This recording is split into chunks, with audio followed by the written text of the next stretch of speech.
Discover your inner goddess and live up to your highest value and most abundant potential. Welcome to Grateful Goddesses, a podcast that empowers you to unleash your inner goddess and take the leap of faith to live your best life. Your guide, Karen Pulver, joins her fellow goddesses in soulful conversations about gratitude, personal growth, authentic living, and a bevy of topics affecting women today. Let's start the show with your host, Karen Pulver.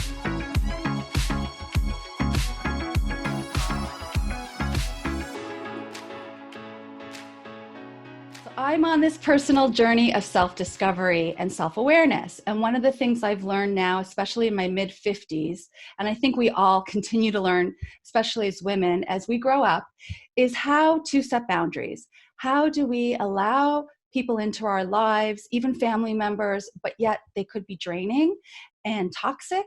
And then how do we take that step back? Or sometimes I cut that cord. And I'm learning now from Michelle Welch, our guest today, in her book, The Magic of Connection, Stop Cutting Cords and Learn to Transform Negative Energy to Live an Empowered Life. I'm learning so much of how to use my superhero gems or any type of other protection that I have and learn how to transmute that energy rather than cutting those cords. I always like to look too as my life is an orchestra and everyone's coming to the show. I'm on stage and I've learned to have some people in my orchestra, like my family, my husband, my children, my parents, but sometimes my kids kind of move to different levels in the show. But then my front row, my second, third, all the way back to the back row, the balcony, the lobby, the street, and maybe even now people who are just buying tickets to the show and they can't get in. So I've learned to do that, and I'd love to run that by Michelle to see if that's a way of transmuting. So we're so excited to dive in deep with Michelle to talk about all of these topics. Michelle Welch is the author of The Magic of Connection, published by Llewellyn Worldwide. She is also the owner of 2 Soultopia metaphysical stores in Dallas, Texas, where she offers intuitive readings and healing sessions, in addition to teaching classes on crystals, tarot, energy work, and intuition. A reformed attorney, Michelle is still an active attorney licensed in the state of Texas and has lent her intuitive abilities to numerous court cases. She is the host of the Soul What podcast and the Michelle Soultopia YouTube channel. She is also an ordained minister and holds many certificates, including various divination and healing modalities. MichelleWelch.com and Soultopia Guru, or mysoultopia.com. As seen on CBS News, Inside Edition, Coast to Coast, The Jenny McCarthy Show, Ask the Oracles, Just Bernard, T Love's Blog, Talk Radio, The Morning After, and Good Morning Texas. Welcome, Michelle, to Grateful Goddesses. Hi there. How are you doing? I'm good. How are things in Texas? They are great here. So much better than they were a couple of weeks ago. I can tell you that. We had snowvid here, so we're over that, and we're good. Yes, spring is here. So what do you think of my analogy? I'm curious because after reading your book, I started to think like maybe my analogy is kind of on topic because I am visualizing people not necessarily cut. They're just in different stages, different rows of the show. Right. I like that analogy a lot. I wish I'd put it in the book.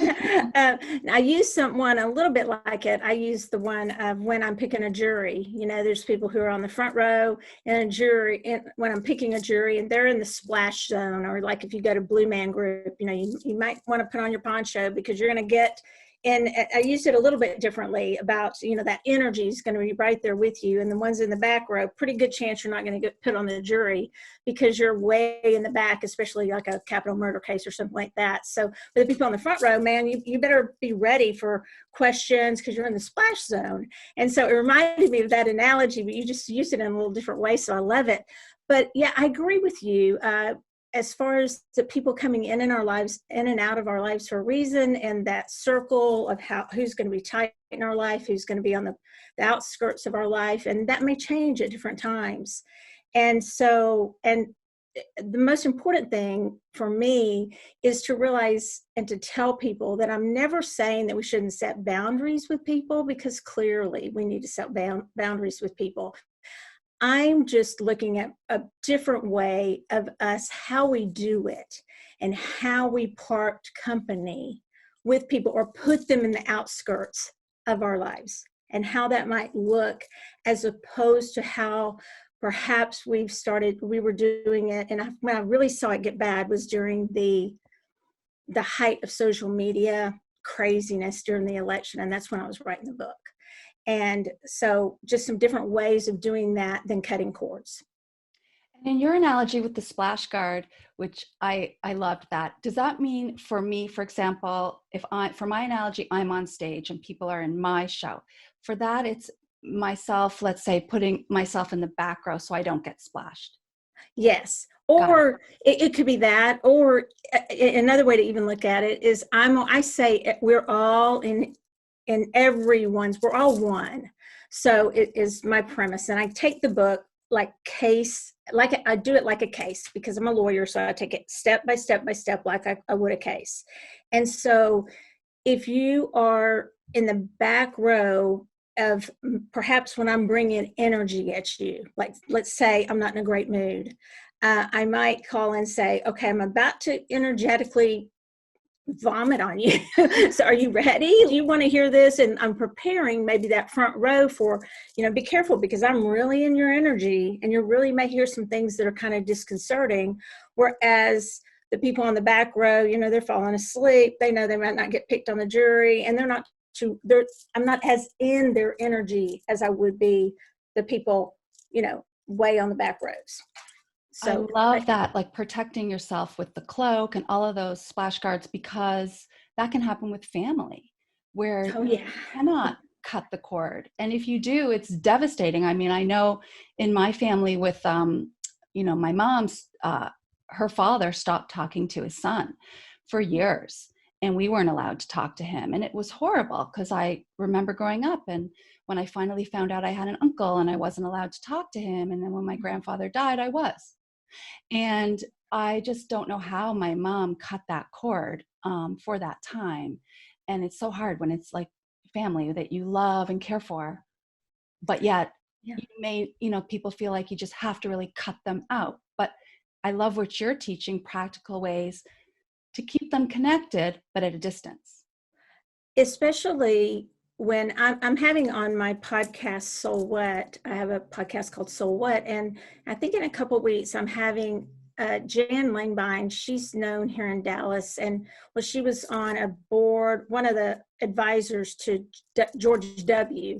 when he was in office for domestic violence. And so she's the CEO of Genesis Women's Shelter here in Dallas. And it's a pretty good model across the country of one of the better, I'm sure there are great ones in Chicago and different places, but it's a good model of domestic violence shelters. And I've been involved for a long time. So clearly, again, that forgiveness, there are people we need to forget. Maybe for ourselves, we're going to forgive somebody but it's for us that we're going to heal our part of the cord. I was talking yesterday and somebody kept saying, but they, and I said, let's not think about that person anymore. Let's think about you. It's been 20 years and you're still talking about what your ex-husband did and you're miserable. So why don't we think about, and I'm not a counselor, but it was a friend of mine. And I said, why don't we think about you and how you're going to be happier? Why don't we heal your part? Not that you did anything wrong. Even if you didn't do a thing ever wrong, you're perfect. You're a perfect person, if there is one. But let's say you had no culpability whatsoever.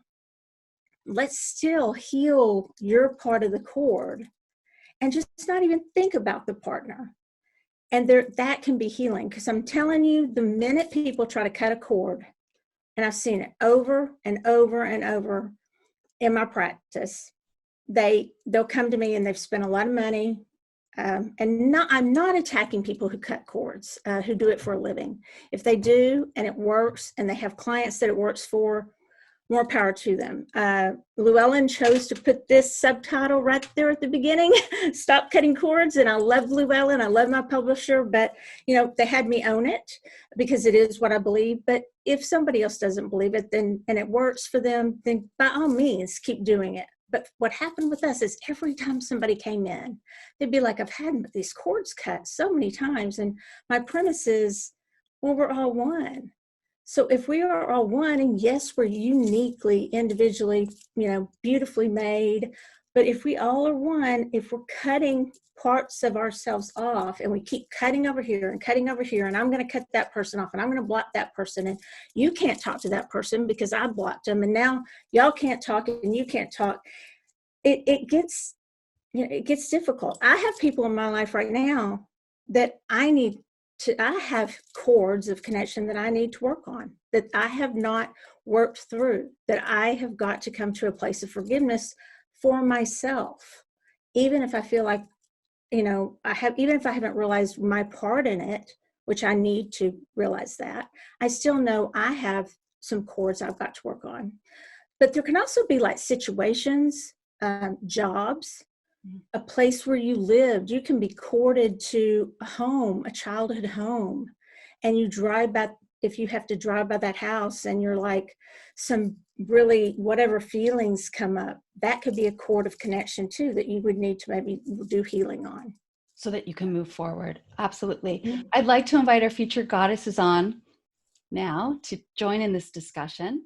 We actually have two recovering attorneys just like you. Yes, talking about boundaries, defining boundaries, and how to implement and maintain boundaries is, I feel like, bedrock. It is a thread that weaves through, I think, all of my work. I think it's universal. Like Michelle is saying, we really are, in some sense, we are one. We're all sharing this planet. We're all sharing energy.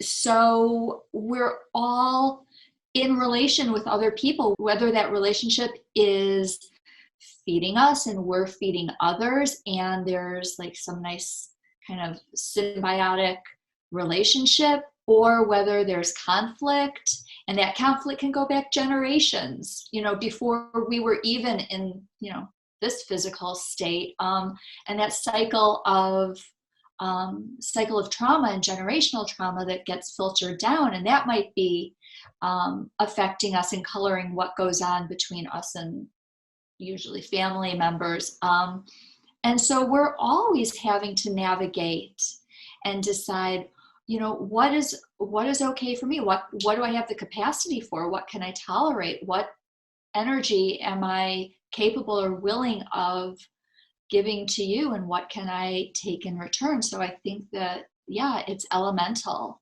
Yeah. Yeah, absolutely. The mind, body, spirit connection for sure. And Alyssa, as a recovering attorney, how do you feel about the analogy and this topic? I agree wholeheartedly with what you guys are saying. I mean, we all have these relationships in our lives, and some are symbiotic, some are filled with conflict. But I think I can't imagine a single person on this planet that doesn't relate to all of this. As a recovering attorney, as Karen has said, Michelle, I'm so curious how your work as an attorney sort of either informed your decisions to go into this completely different line of work, how maybe it was the cause of it, sort of needing sort of get into a different kind of, headspace. It couldn't be more different in many ways, but certainly knowing people is very critical. Picking a jury, being, working with your clients. It is in many ways like being a psychologist. Maybe Joelle would agree with that. It's like really knowing the people that you're with and understanding their motivations and their past and what makes them tick. So I'm so curious how you feel like your work as an attorney kind of brought you to where you are today. So as far as the attorney, I practiced, I'm a lot older than you have a feeling.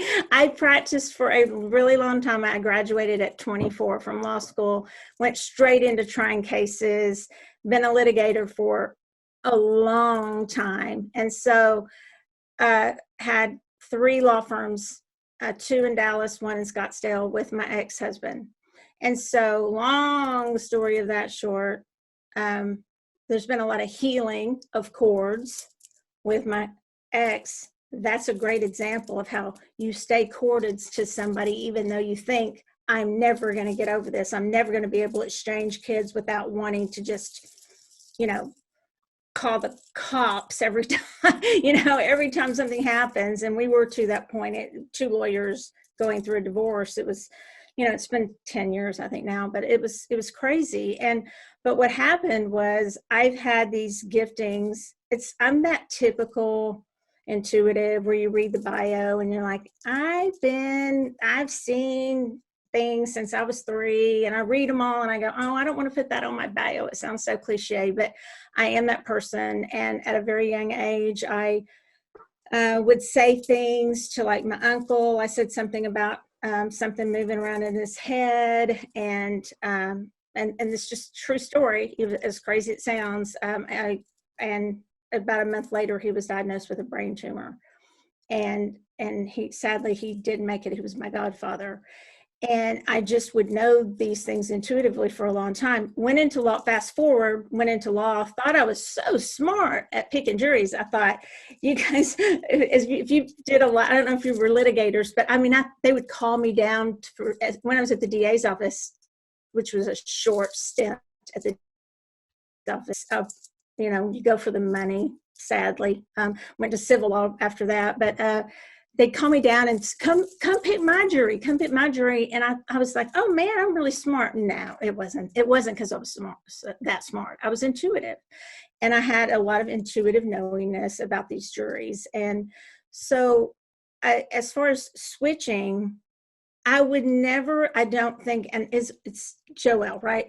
I really go out of my way to say I'm not a psychologist. My intuitive knowingness, whatever you want to call it, psychic, whatever you want to say about it, I don't ever give advice as though I'm a psychologist, because I have not studied that, and I'm not at all. But I do think that being a lawyer and trying that many cases, what I did see is I saw case after case after case, and then came and opened these 2 stores and worked a lot with energy work and clients that I would read for, and saw case after case after case where people tried to part company with people. And the book is a lot about being an empath also, and how they would try to cut cords and in lawsuits too. I'm done with you. I'm going to get rid of you, or even in a civil litigation suit. Okay, we're done. I'm never going to feel that again. I'm over that. And it would affect people for a really long time because they didn't heal. I have this great example in the book, 2 of them, about forgiveness, and it's in the chapter Forgiveness from a Distance. Mm-hmm. And one of them, one of my really good friends here in Dallas, it's in a suburb called Frisco. Her son was 14 at the time, and a wannabe serial killer right before the Virginia Tech shootings. It was like a week before. A wannabe serial killer in a nice Frisco's a pretty nice suburb of Dallas, and this wannabe serial killer knocked on their door.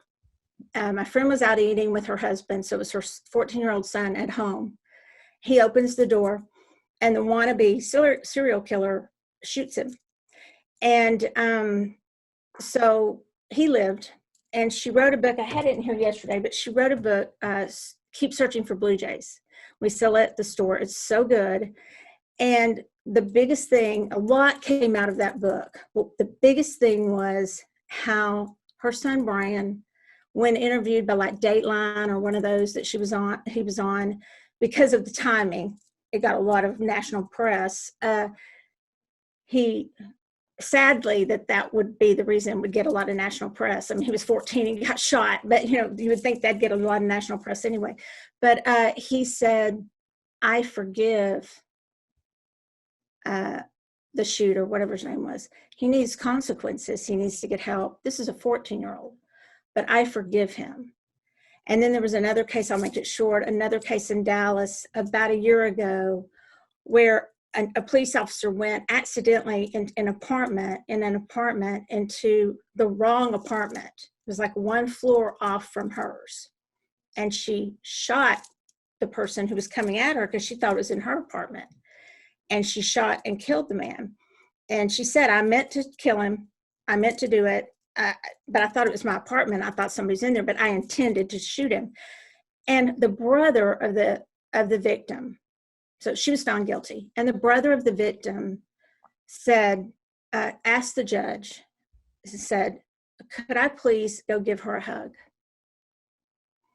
And the judge gave her permission, gave the man, the brother, permission to get down off get down off the stand and go give the police officer, who was the defendant, who was going to go to jail, a hug. And the newspapers in Dallas said, and a lot of the journalists from all over said, they'd never seen anything like it. The forgiveness that happened in that moment, that it was just the most chilling, it was just the most beautiful thing they'd ever seen. There was so much anger in that case. But, and y'all know where I'm going with this, but that's forgiveness from a distance.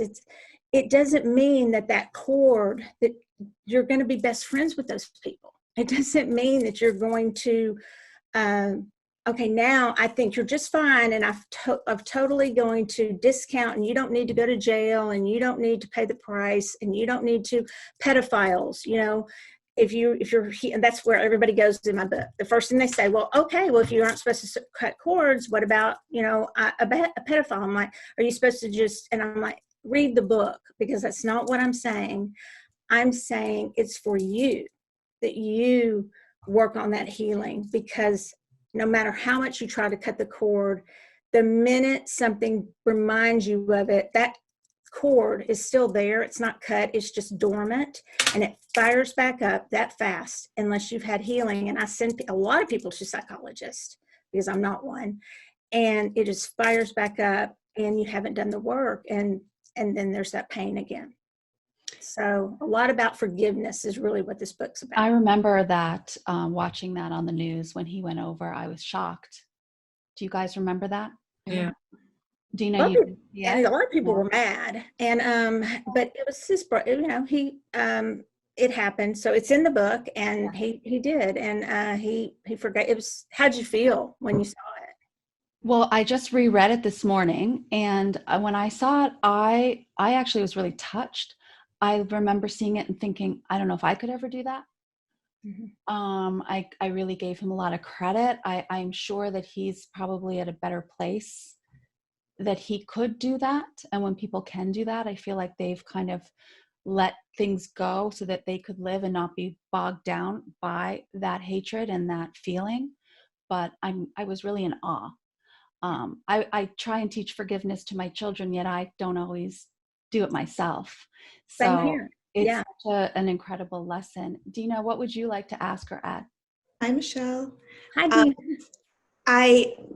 I'm not quite sure on the timeline, but it sounds a little bit to me that your divorce did sort of put you in this need to start working on this forgiveness and this healing. Is that, so I know you always had this intuition about yourself, but it sounds more like that was sort of the trigger, and you needed to, is that correct? That's a part of it. Yes. I think that's one where I could look at myself and say, Michelle, say to myself, Michelle, you've got a lot of work to do. You're exactly, boy, you're intuitive. Good lawyer. Yes. Very, very much so. Lawyer. No lawyer, but I wonder, so my question to you is, everybody has things in their lives that they're working on or should be working on, some bigger, some smaller. Yours, that was a big event. And I feel that big events are the ones that really, I think, put you in the position of, I got to do some work here. I got to do some change. This isn't healthy. This isn't right. Can you speak to maybe somebody that it's not a big event, and where you look at yourself on a smaller scale and still work on healing and not cutting cords, but, keeping the energy good and fluid, so to You know, speak. what would be an example, like of a friend? Yeah, I mean, I guess so. I mean, like I only operate on a big platform when in my life, the things that have happened. So those are it's really noticeable to me when it's a big event. And I know everybody doesn't have that, thankfully, right? Unfortunately. So I feel like a lot of those little things, a lot of people are more stuck in a good way. A big event that makes you wake up and say, got to do something here.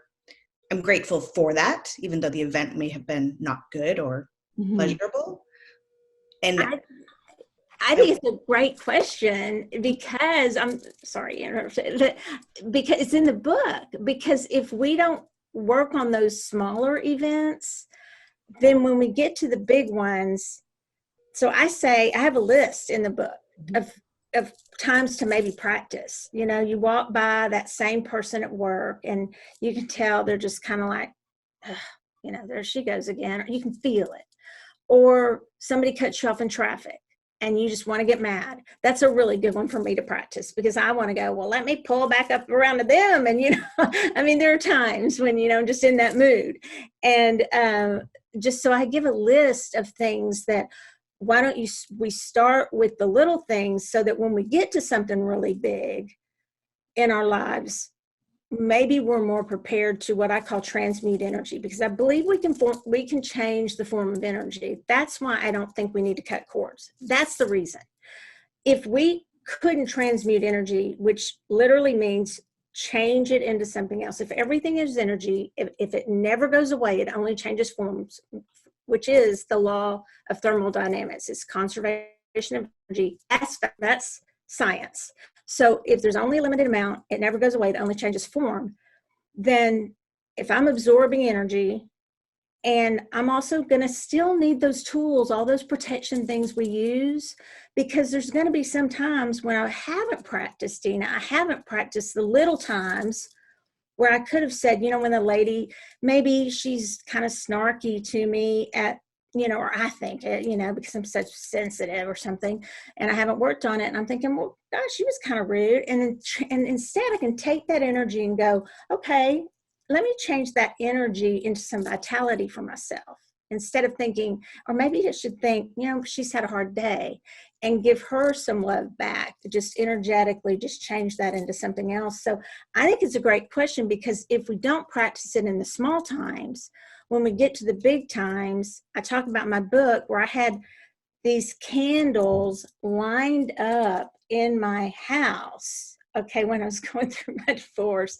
And I know how to work with candles, okay, I do. Like I'll pray a candle for this, and I'm not one to go putting curses on people. That's not what I'm talking about. But I'll light a candle for good luck for the court case, good luck for money, not so much that, because I'm like, but good luck for the court case. And that my daughter, I did one when she was going through sorority rush at UT, because good gosh, that was like the most paranoid I'd ever been, because I didn't want her poor little heart to be broken. It's like, let me go through that rush thing, because I don't care. You know, I just tell them all whatever, you know, that I was lighting a candle for that. But I had for him, when we were going through it, I had 10, and he signed off on being in this book, just so y'all know. Llewellyn kept saying, you got to get that permission. You got to get the permission. Oh, he signed it in like 5 seconds, because I told the story about I had all these candles lined up, and I lit them all, and it was all they were anger. It was just my anger. It was just my being this low vibration, for lack of a better term, bitter, not nice person. And I was putting it all in these candles. And I literally believe I created a thought form of sorts of just dark energy. And really, it was just my anger, you know, just a lot of anger. So long way to say to you, such a good question. So practice it with when maybe I put in there, you find out there's a party and you're not invited, and you think, oh, I was left out, or you find out you really were left out. You know, things like that aren't as big of a deal, so that when we get to the big ones, we've trained and we've done the practice and the work to handle the big stuff. Because if we just start with the big stuff, we'll be like me. Well, you talk about, and one of the lessons that I, again, always told my kids that I have to practice is treat others how you would like to be treated. Mhm. And whether, you smile at people, that will change the energy. You hold the door for someone, all of those simple little things, saying thank you to the barista for your coffee, not just taking it and grumbling and walking away, right? All of those positive little things that you put out to the world so that it will come back to you. Right. Thank And you. and not like, I know it's in the Four Agreements, but I like where he says, I think Don Ruel or Ruiz or whatever, in the Four Agreements, where he just says, don't make assumptions. And as empaths, people who identify as, being that noun, an empath, which I talk a lot about in my book, because I don't think empaths should make a lot of excuses. I get tired of, I am one, okay, and I've made a lot of excuses. Like, well, that's their energy. I would blame a lot on other people instead of minding my own energy. I'd be like, well, it didn't seem very much like Dina liked me. I mean, I'm not really sure. And I'd always make it about me, almost like reverse narcissism. I'd get off and I'd be like, I'm not so sure, and so it's like my whole life I would feel that way. And it's insecurity, but it's almost like this. I got almost to where it was a little bit of, I don't know how you'll feel about that. I keep looking at Joelle, but if you get what I'm kind of saying, it's like I was kind of so full of myself in a reverse way. I was so insecure in an empathic way. I could sense when I walked in a room, I could sense energy, and a lot of empaths could. But if, a lot of times it's not about me. Maybe they haven't had a good day. Maybe they have a headache. Maybe they're thinking about that their child has to go get 10 things done, and they're worried, about like the sorority thing, like I was talking about. But everything, I always, as an empath, made it about me. Like, oh, what did I do wrong? They don't like me. And so that I tie all that in too. So it's kind of two books in one, because I talk a lot about empaths and how we take on that energy, and we don't manage our energy. A lot of us, and I'll be the first to admit it, that I didn't, and sometimes don't. I'm working on it. We don't manage our energy. We are so busy trying to dissect everybody else's energy.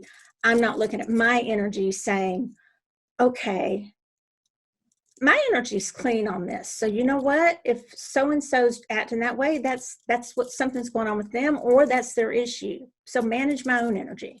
That, what you're saying reminds me, there's this quote, and I'm not gonna say it correctly, but it's about not judging other people because everyone's fighting a battle that we know nothing about. So we might see, some kind of behavior, or we might catch some kind of, perceive some kind of feeling off of them, and that it's getting filtered through all of our experience and our worldview, and it may have absolutely nothing to do with what they're intending to put out. They're dealing with whatever battles they're fighting that we know nothing about. So we have to, and it's hard because it can be really reflexive to think, well, oh, she didn't smile very nicely when she, said hello or something. She doesn't like me. We're filtering it through so many of our own thoughts and insecurities and experiences from the past. And you know what? Who knows where that person's mind is, or what they're preoccupied with, or what really, really significant struggle they're dealing with. And has nothing to do with us. So I like what you're saying about, well, if I've conducted myself, if my energy is clean, then let it be. Yeah.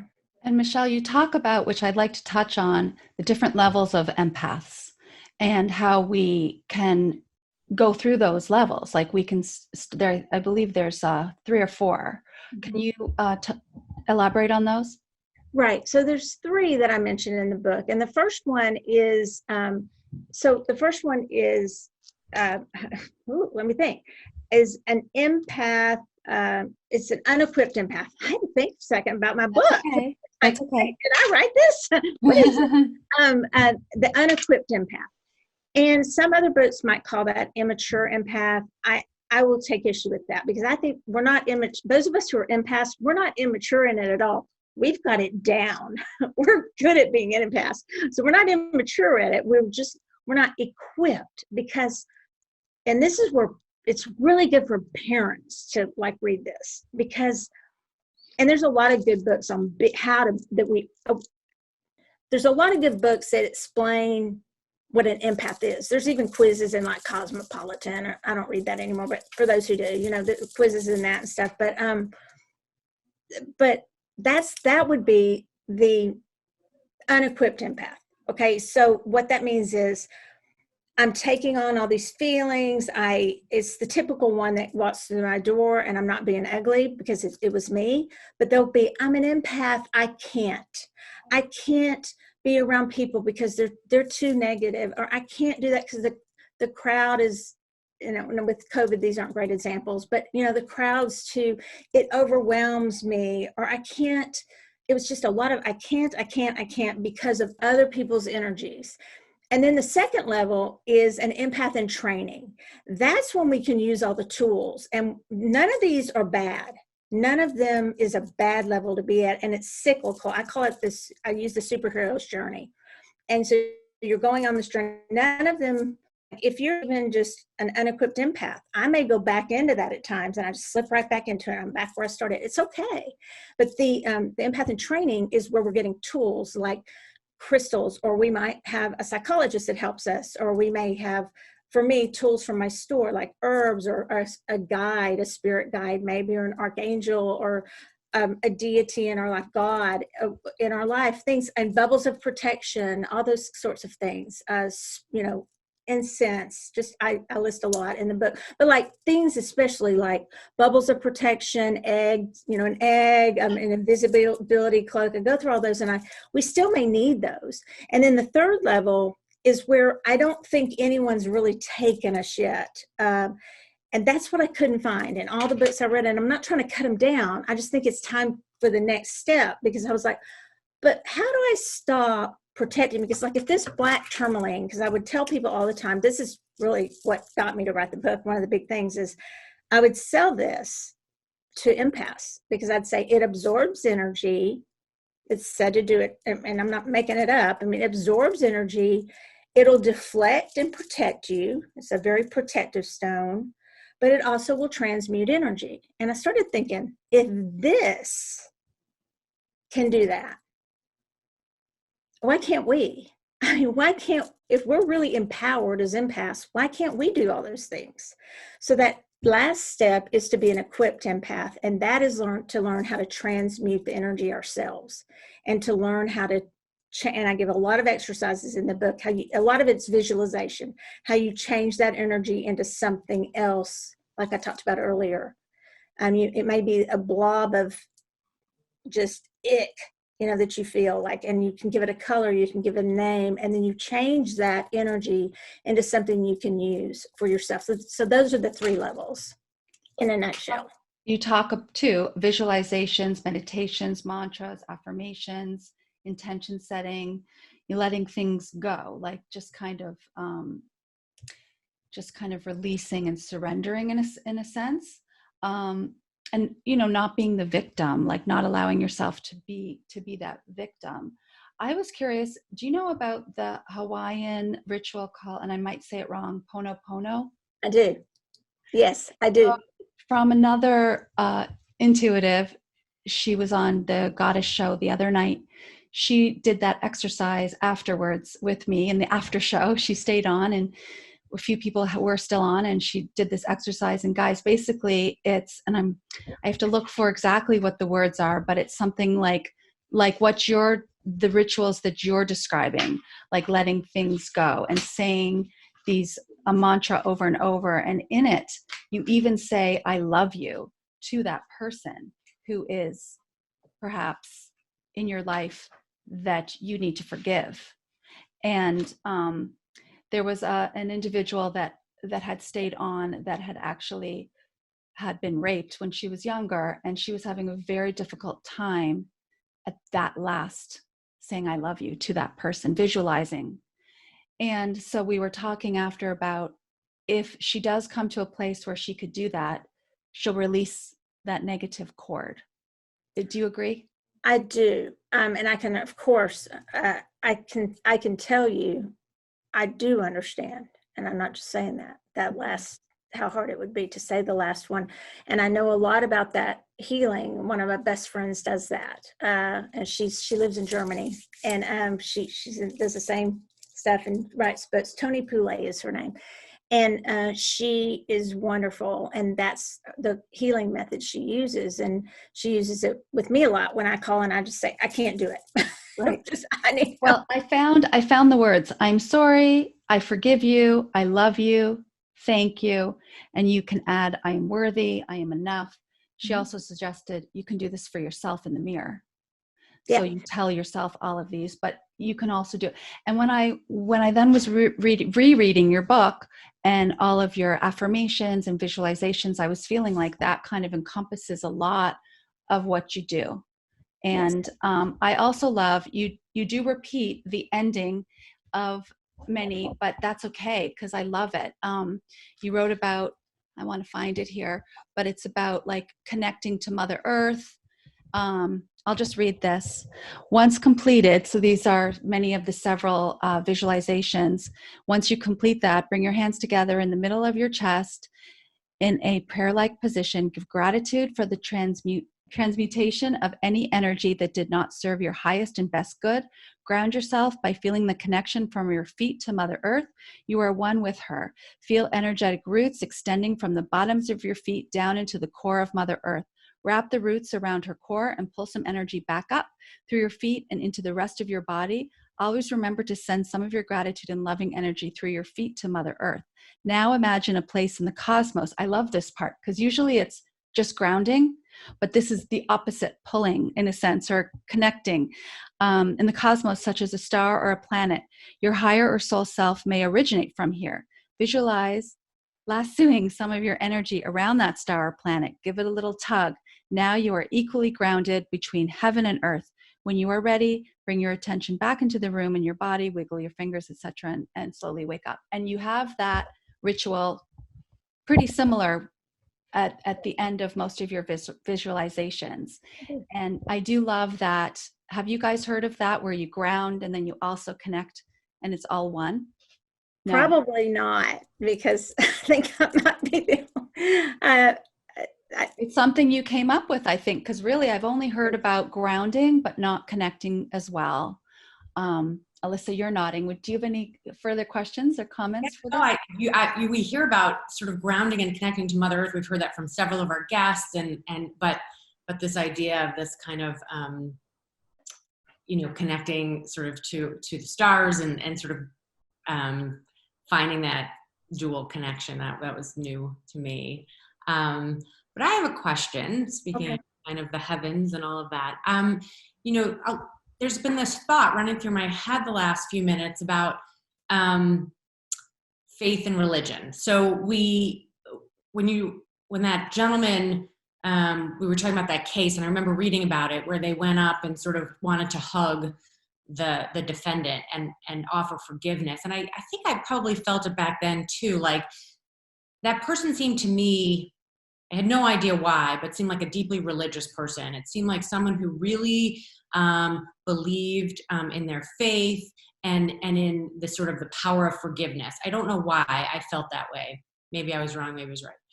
And I see that you're also an ordained minister, and we've been talking a lot about forgiveness. You were talking about lighting candles, and there's sort of just been this whole idea of faith running through this. And I wonder how much that's a part of your belief system and sort of how it informs your work. Thank you for asking me about that. It's something I'm careful that I talk about. I was brought up in a very religious home with very structured ways to believe. Okay, and I love my parents for that, and I honor them. I have changed a little bit in what I believe, having a quote unquote 2 metaphysical stores with crystals and all those things in the Bible Belt, you can imagine. So maybe, or maybe you can't imagine, but it's a big deal to some people. Okay, my kids went to Baptist church, Baptist school, and it goes back to Dina's question, because when I had that kind of awakening was when I was still right at the end of my marriage, and it was like, there's more. So I expanded I'm not going to say I expanded, Alyssa, my faith to more. I was like, what? And now, I yesterday was giving a speech, and it was like, what is spirituality? You know, and I know a lot of people talk about that, the difference between spirituality and religion, but how can I connect with my higher power, what that is to me, and also not exclude anyone from believing the way they want to believe. That is just something really huge to me. Just not pushing anything on anyone else. That's why I try to say, if you believe in cutting cords, cut cords. I mean, if that works for you, let it. And in our store, everybody's welcome. It's so inclusive. But yes, faith is important to me, and connecting with something bigger than myself, because I don't mean to cut myself down, but I want to know, and I do connect before we're connected to something bigger than ourselves. And so I hope that answers it. Yes, faith is very important to me, and spirituality, but it's not defined like it would have been exactly when I was growing up. And that's part of why I ground the way I ground. I believe very much in returning. If we're going to go green and really recycle to Mother Earth, everyone always says, well, and send your junk down into Mother Earth or send it to the light. And I'm like, well, that's not recycle. Why can't we help her? And why can't we recycle some of that energy and transmute some of that energy? But I also and the reason I repeated that every single time, and that when we went back and forth in the book, okay, because, and I got a critique on that. You're not supposed to read your critiques, but somebody's like, she repeats herself over and over, and I hate books like that. I like that you do, because that's part of the process it's just that ending kind of prayer or visualization or meditation mantra. Thank you for saying that, because we went back and forth, and I really felt like that was so important to me, because that ritual, if you don't, I believe we're not really from here. Most people can kind of feel again, back to the faith, there's something more. And I'll tell people, just go outside and look up. And a lot of times your eyes will go, if you knew exactly which area and star you were looking at, you probably, when you look up, you look at almost the same one every time. So it's been said. I haven't experimented to prove that, but so it's been said. So I just have always naturally at the end of my classes and my sessions said to ground, you're equally grounded now between heaven and earth, like Archangel Sandalphon. That's what he supposedly does. He equally grounds you between heaven and earth, because otherwise I think of those things they put out at car sales, or like, I don't know, new restaurants or whatever, and they look like Gumby or whatever, and they're like grounded, but yet they're going like this. Okay, so if you're not really grounded, then to me, you're just grounded to the earth. But if we're also from somewhere else, why don't we just have that direct connection and ground in both places? So that's came to me to ground in that way. And it's just so important to me to feel a connection to all that is. And that's faith to me, to know that there's something bigger than me, and to know that what also is bigger than me is other people. It's like you guys know each other, you have this wonderful bond and everything, just to reach out and know other people and connect in that way, as opposed to everybody who's just disconnecting all the time. I mean, to me, that's spirituality, that's faith. So and I felt like when I did start leaving to really openly share, you do get in your 50s and you look at things, and maybe in your 40s, I don't know, but for me, definitely in my 50s, I started looking at things and saying, I'm not going to waste my time on stuff I don't belief. I'm going to stop being a people pleaser because I was a quintessential people pleaser. And you don't people please because you love the other person. You people please because you love yourself, usually. Okay. And if I can explain that, I would people please because I didn't want somebody to be mad at me. It was always me, me, me. I would people please because, and I would do things that made it look like it was for them. Okay. Oh, I got you this great gift. Or I wouldn't say no or things like that. But I was people pleasing really because I wanted to be liked, because I didn't want them to be upset with me, because I didn't want to have to get in a confrontation, because I didn't want to have to deal with it. It was always about me when I would people please, almost always.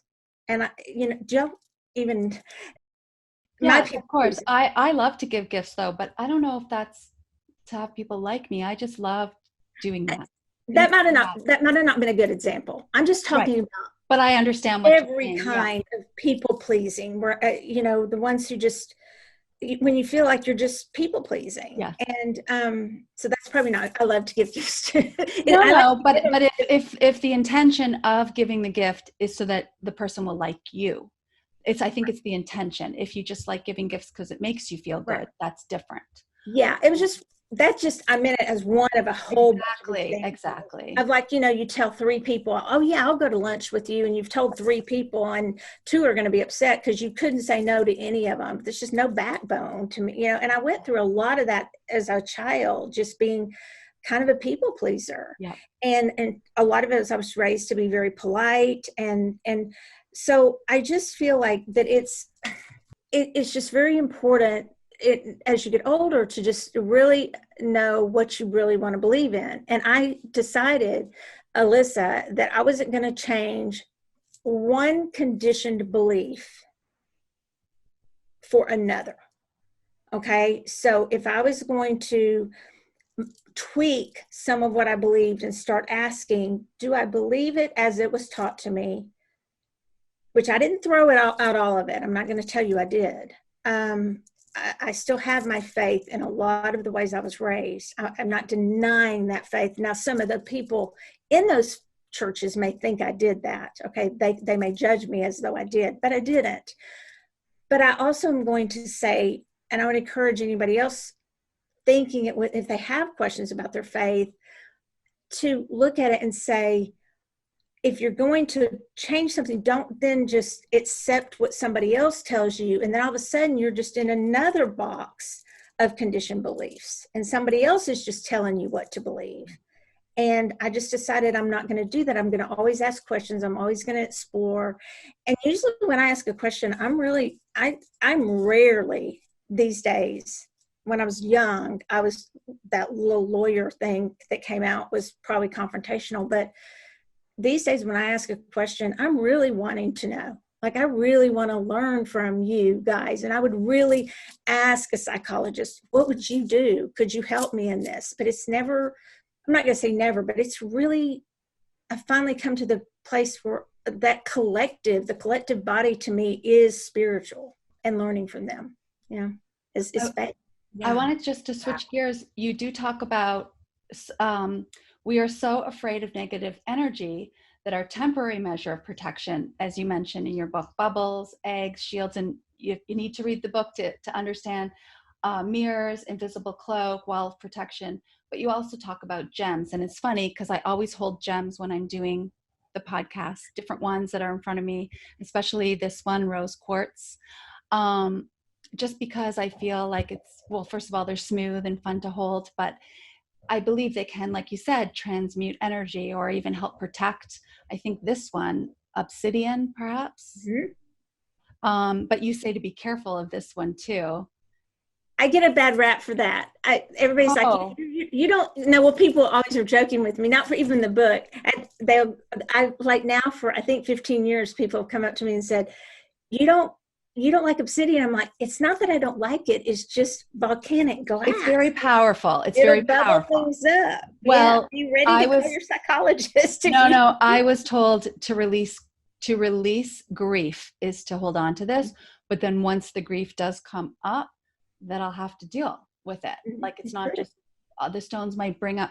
But what I like about your book, so much about your book, is that a lot of books and intuitives tell us all of these protective things, all of these kind of the bubbles and the walls, but then the transmutive part isn't there. Like, there's more that you can do, and you do go through the many different visualizations and mantras and meditations that we can do to help to then do that without cutting the cord. So that's just really a wonderful way of looking at it and way of protecting your goddess self. And I thank you so much for sharing all of your wisdom with us today. I encourage people to connect with you. How can they do that? You can through just www.michellewelch. It's Michelle is with 2 L's, and it's Welch like the grape jelly or grape juice. MichelleWelch.com is the easiest way. And you can through our stores also. They're called Soultopia, but the easiest way is just through my name. And so for you goddesses, you can tell me, Lauren, later. I do goddess bracelets. We have a goddess line, and I would love to send each of you for one. So later, I want to kind of decide which one intuitively. I think that's great. Yeah, if you would send that to me later. But yeah, it's MichelleWelch.com. Okay. Thank you so much. And if anyone else would like a goddess bracelet, reach out to Michelle to get one for sure. Thank you so much for joining us on Grateful Goddesses today. Thank you for having me. I really appreciate it. Michelle, can you tell us a little bit more about moving from level to level of empath if we feel that we have some kind of empath qualities to us? How to kind of develop and hone that? Yes, absolutely. There is, as much as I kind of make fun of the quizzes of other people, I was like, oh, but now I'm going to put a quiz in my book. So there is a quiz that kind of assesses what level you're at, but you can be at a different level. I'm the second level. Oh, and and there's no one that's better than the other. Right. And not many are to the transmutation, that third level yet, okay? Because we've not been taught how. This book teaches us how, but how to move from one to the other is with practice. So like, let's say Karen is at the second level, and that's where she's still protecting. She's still maybe carrying some black tourmaline around saying, I want to make sure that I don't let a lot of things come into my auric field that aren't so healthy for me. And I want to make sure that I'm not having to deal with a lot of people's negative energy. So that would be one example of being in level 2. Then she might know she's ready to move into level 3 if she had a situation where it's like an easy situation. She's like, now I know this isn't that big of a deal. It's like a kind of a small thing, like we were talking about earlier, how I could practice transmuting this energy. So I give a lot of exercises in the book that help us slowly learn literally how to change that form of the energy. I hope I'm answering your question. Yes, you do that with all different situations of people. And it's so interesting because I believe for me, I did do that with an individual in my life, but before reading your book. But now I want to do it again with the exact terms that you use, because I don't think it was enough. I did decide it was just not serving me to keep harboring these horrible feelings. And I felt like this individual was going on with their life like nothing, and backlash, sending me this stuff. And I was trying to protect myself against it. And it's a family member, a distant family. But anyway, the point is that now I want to redo that, because I do feel like it'll create more lightness, and I won't keep resonating about the situation. And I give tools and I give examples, even when we're not ready to, maybe I'm so angry at a situation because it just happened, or I'm still not over it and it makes me angry. And I have some of those. I mean, I'm a person. I mean, the minute you decide to write a book like this, it seems like challenges come up, because it's showing you, well, if you're going to write this book, you're going to need to at least go through it and prove you can do it. And, or at least that's how I felt. And there's things such as like using essential oils. For example, if somebody really is into essential oils, I give different ones for different levels of like, if you're in despair, if you're in grief, if you want to be happier, if you need to get out of anger, I give examples of what oils to use, or what herbs you could use, or what color candle you could use. So it's just flowing between those levels is really just when you're ready to do it. A lot of people are in level 1 because they may not even know they're an empath. And so that's when I think it's really good for moms and dads of kids, because that child might be sensitive and they're like, people may tell them, stop being so sensitive, or get over it, or why haven't you gotten over this yet? Or why don't you just move on? And sometimes it's just really hard for a quote unquote empath, somebody who really leans into other people's energy and feels that energy so strongly. It's really hard for especially children who feel energy so strongly. Maybe they need to be sat down and told, you're somebody who really feels others' energy really strongly. So the book would be great to do some exercises with them to know how to go between those levels too. Yeah, that's really interesting. I've often wondered, am I an empath? Or am I just someone who's extra sensitive and makes things about me too much, when I should be remembering that other people's actions aren't always about me? Or is that something that I'm picking up on? So yeah, this whole question of being an empath is interesting to me. And so I think that I do go through some of the things that'll make you realize whether or not you're an empath in the book. There are a lot of books out there on whether or not you're an empath. I would probably venture to say you are, especially because of the field you're in. Many people are in that field, but the extent to which you are, there's different levels. But once you find out you are an empath, which I would say probably yes, and the book will give you a little quiz that you can take. Well, I wanted to just, I'm not going to give away the whole quiz, but just like, for example, for the first unequipped empath, if you don't mind, Michelle, just to read. Oh, no. Okay, so I'm overwhelmed by other people at events. I often cancel or leave early, that type of question. Or I can't watch or read anything sad or violent because it just makes me too upset. So she asks a lot of questions that if you answer yes, then that would be you. So empaths in training, a question would be, I am learning, it is, so like more of a learning, I am learning, it is fine to put myself first and care for myself. I also may choose to still care for and show love and kindness to people that others think don't deserve it. Mm-hmm. And then, there's all these exercises. It's just such a practical book. And then the last one, I put others, oh no, this is something else, I'm sorry. But this is the... On the last one, I don't give questions. You don't give. That's right. I was looking for it, and it's like, no, you don't give it. But then you kind of figure out where you are on that superhero's journey. So I highly encourage people to do this, because then you can see where you're at, and then you can actually perform these exercises that you want to do to help you to move forward and be the best person you can be, and inside and out. Right? And that's what we're here for. And one more thing on that one you read about, on the second level, where I choose to, because it's a lot of I can't in for level 1, and level 2 it's I choose, and level 3 it's I can choose, or I can't, or whatever, because I can just move energy, I can think it, and I can transmute that energy. And that's why I didn't put the list, because you really are just at a level of you're quickly just transmuting. You don't even have time to think, I can't, or I can, I'm choosing, whatever. You're just doing. You're transmuting because you've practiced it so much. But that one where it says, I can't remember which one you said.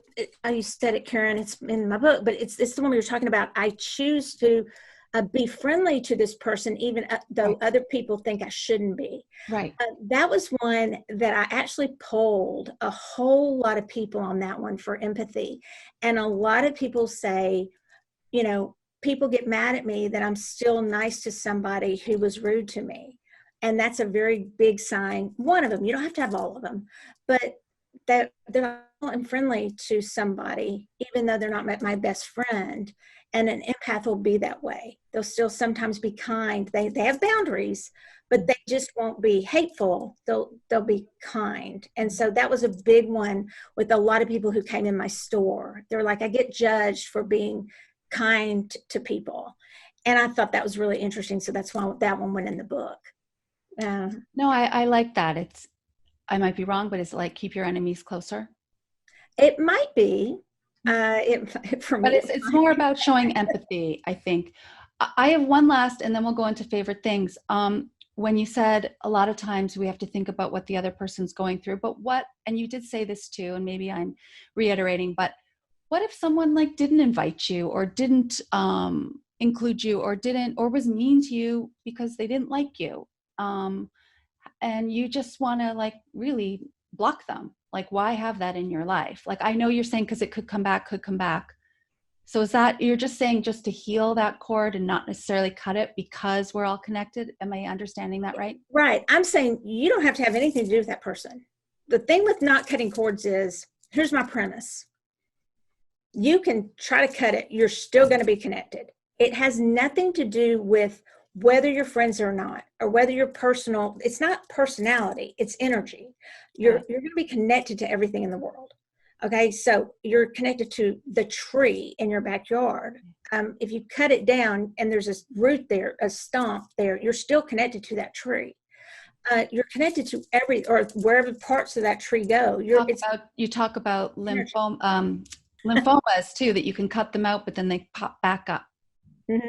And so as far as a friend, let's say you don't want to have a friend, or they don't even want to be friends with you, then you're corded to them because you've thought about them. You're corded to people you don't even know. Okay. But it fires up the minute, oh, wait, I might want to be friends with them, but they don't want to be friends with me at all. Then the only healing that needs to take place is just a comfort for you that potentially that, that's not going to happen. And I need to just move on from this. Especially as a mother of daughters, because girls can be mean. Absolutely. So I want to train, teach. I know there's 2 women here as well that have daughters. I mean, for boys too, but I just feel girls can be so mean. So you want to teach our children too. So it's not like chasing the cord. Right. That's not what it is. You're not chasing the other end of the cord. Got it. Let's just say that, Karen, that, we were talking, and then after this, it was like, that was not a click. Okay. Because people are they have different purposes in life, and they're not always going to be in alignment. And that doesn't mean that just because your vibration and alignment's over here and mine's over here, that mine's right and yours is wrong, or yours is wrong and mine's right. It's just they're different. Exactly. So they may just be sounds kind of silly, but 2 cords passing in the night. I mean, they just may not need to connect, like feel like they're connecting, but it's on some matrix level. I mean, like they kind of did on the book. Somehow you're all connected, but it is not teaching our children that you need to go chasing down every person and trying to be friends with them. That is not what I'm talking about when I'm saying don't cut cords. I'm saying you're corded no matter what. So just mind your and manage your own energy. And then once you do that, you won't, I don't mean this in a mean way, but you won't care what they think as much. No, I think a loving way. That's what we need for sure. Well, thank you. Thank you. Up next, favorite things. Opening up to happiness and joy. Welcome everyone to Favorite Things with our guest, Michelle Welch. So my favorite thing today, I have 2. I'm wearing, and actually, Michelle, I ordered one of these partly because of your book, the Mandela, or I think it's called that. And it's a bracelet, but you take it off and it helps you to meditate and you count the beads. And this particular one, I just got white because I liked white, but it turns out it's white how light. and it's supposed to be helps with defense and eliminating stress. I just like to wear it. It feels good wearing it.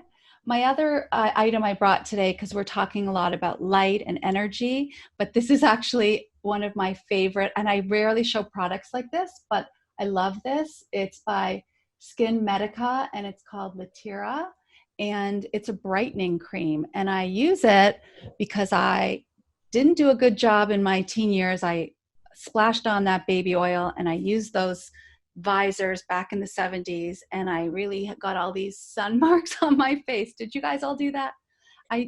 Baby oil, crazy, right? And did you guys have those visors? Yes. So this now is I'm now using some brightening cream, and this helps every day to maintain the brightness so that there's light and I can smile at people and look all bright. So those are two of my favorite things. And let's go on to Joelle. What did you bring for today's show and tell? I have two. One of them is just how beautifully sunny it is. After a long, gray, dull winter, I feel like reborn with the beautiful weather we're having. So, but another favorite thing is this necklace that I'm wearing, and I don't know if you can see it, but it's got lapis lazuli, on the bottom of it. And I just love that. I'm very drawn to blue. And I don't know, there's just something about it. I have a couple of pieces with this lapis, and it just makes me feel, I'm not sure how it makes me feel. To say it makes me feel good just seems kind of simple, but I just feel like when I'm looking for something to wear, I often lately have been picking this one up, and it makes me happy. Michelle, can you tell us what that stone might emit, the energy? Yes, definitely.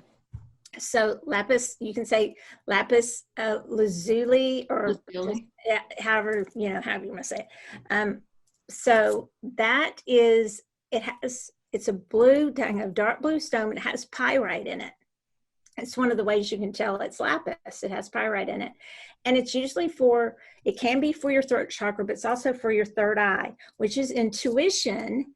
And when you work in your line of work, you a lot of times you're very intuitive. You're very in tune with the people you're working with.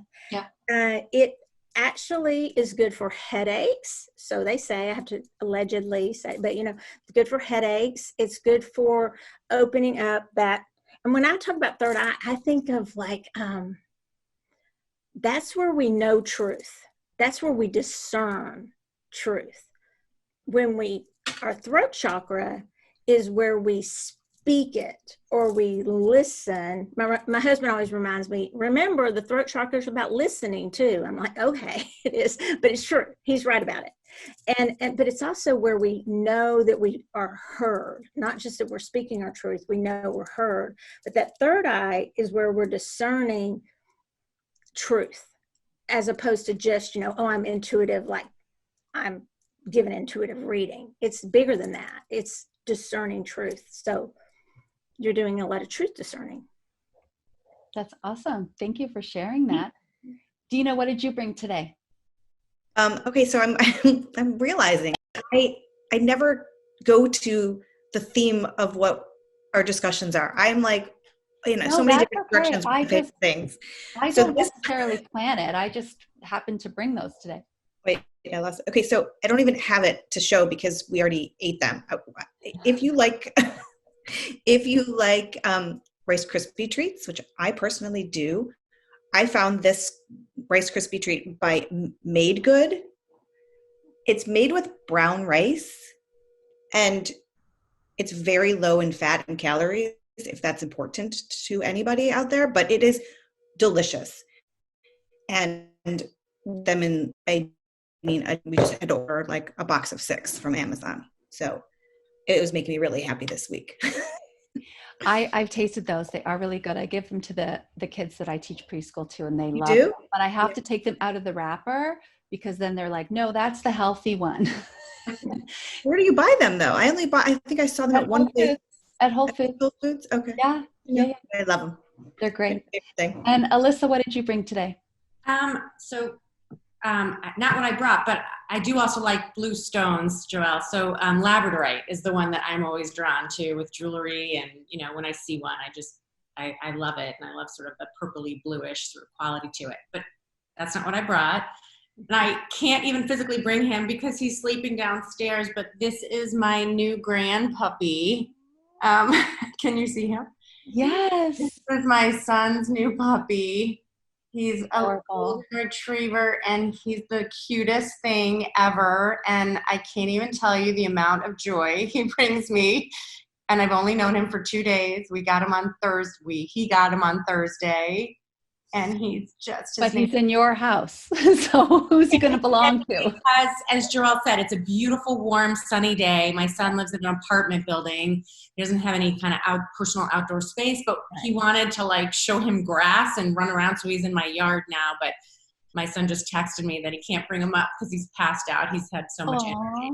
So. He looks like a beanie baby. He looks like a stuffed animal. What's his name, Alyssa? His name is Bucky. And he's an 8-week-old golden retriever. And just love. Animals are so joyous. Love, love. Michelle, what did you bring today? So I brought crystals. I'll tell you about, I have a lot of them. Amethyst back here. This is iolite. If you can see the blue sphere, iolite is, and I don't know if you have heard of the David Yurman jewelry and stuff. One of the first ones, like, I don't know, 20 years ago when he was first really popular, I got an iolite piece. And now, because I teach crystal certification classes, I'm like, that was an iolite that I was bought, and that's a third eye stone too. So just so you know, that's like a third eye stone. But I brought selenite. So selenite will clear everything we were talking about. I talk in the book about your auric field and your chakras.